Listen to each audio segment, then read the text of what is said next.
and its devotion. Even as we grieve, we give thanks for this most faithful life. Kabaka Charles owokusatu asuubiza Bungereza nga bwagenda okwongerayo byonna maama yali abadde atandiseeko okufuula Bungereza ensi yeeyagaza. I am deeply aware of this great inheritance and of the duties and heavy responsibilities of sovereignty which have now passed to me. In taking up these responsibilities, I shall strive to follow the inspiring example I have been set in upholding constitutional government and to seek the peace, harmony and prosperity of the peoples of these islands. Atendereza mukyala we Camilla Park Bowles amanyiddwa nga Duchess of Cornwall olw'obuwagizi bwamuwadde n'anakkiriza obuvunaanyizibwa obumuweereddwa. In all this, I am profoundly encouraged by the constant support of my beloved wife. I take this opportunity to confirm my willingness and intention to continue the tradition of surrendering the hereditary revenues, including the Crown Estate, to my government for the benefit of all, in return for the sovereign grant which supports my official duties as head of state and head of nation.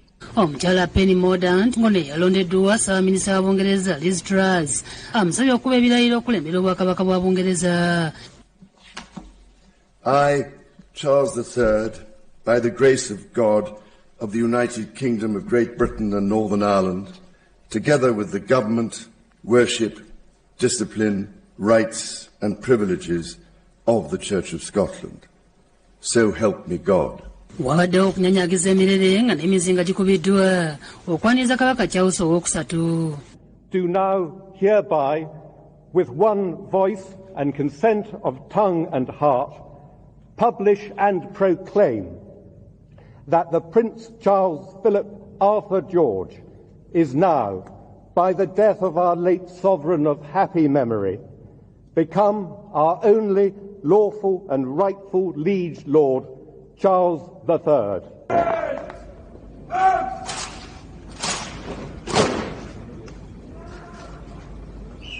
God save the King!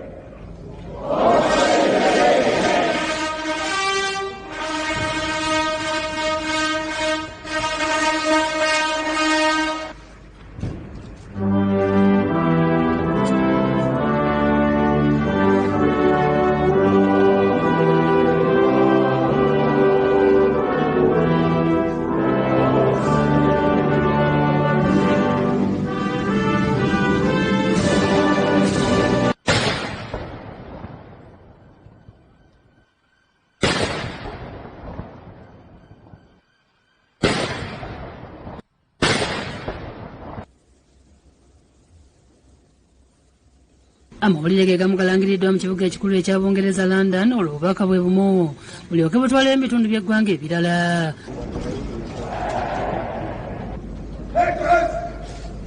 Three cheers for His Majesty the King. Hip hip! Hip hip! Hip hip!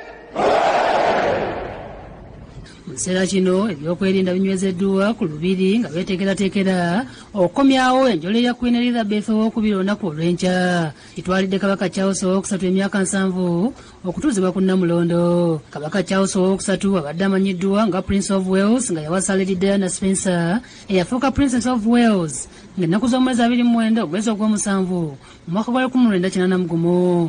Ababiri bano bazaala abalangira babiri okuli William ssaako ne Harry kyokka baayawukana mu mwaka gwa 1996 olw'ebizibu ebyaliwo. Diana Spencer yafiira mu kabenje mu kibuga Paris ekya Bufalansa ennaku z'omwezi 31 omwezi ogw'omunaana mu mwaka gwa 1997 nga mmotoka eyo yali munaaganyibwa okubeera omwagalwa we Omuwarabu Dodi.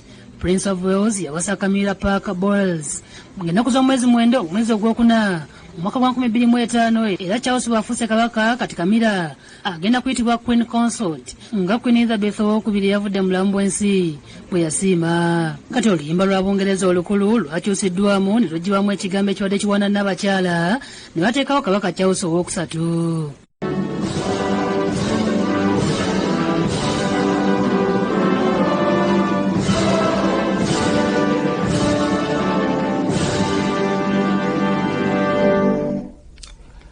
eyali omumyuka wa President Edward Kyonoka Sekandi akungubagidde eyabadde n'abakyala wa Bungereza. Atubuulidde engeri gye yamwanirizaamu mu mwaka gw'2007 bwe yali azze mu lukuŋŋaana lwa Kyogamu wano mu nsi yattu Uganda. Nga Abangereza bakyagenda mu maaso n'okukungubagira eyabadde n'abakyala waabwe Elizabeth II n'abamu ku bannayuganda boogedde bamujjuukirako. Bano mulimu yaliko omumyuka wa President Edward Kyonoka Sekandi amukungubagidde n'annyonnyola byamujjuukirako ssaako ne byakolera Uganda okutwalizaamu.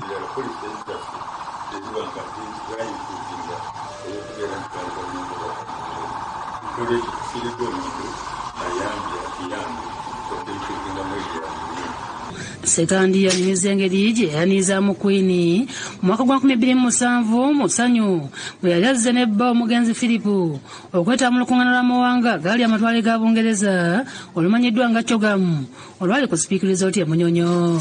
Anyumiza engeri gye yafunamu omukisa okukwatako ku Queen mu ngalo nga President Museveni ye yagumufunira.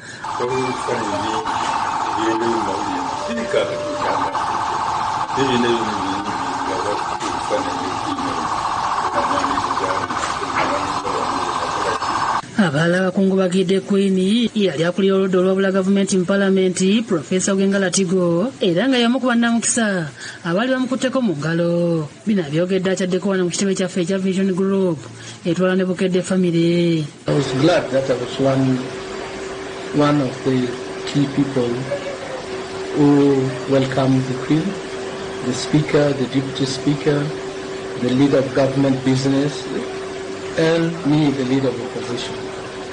And after the address, we again took pictures, and later at the state reception in Entebbe State House, I also was invited and I attended that. Anyumiza engeri gye yamwanirizaamu mu biseera bya Kyogamu nga ne bwe yagenda e Bungereza era yamusinkana nga Queen yali akyamujjukira bulungi.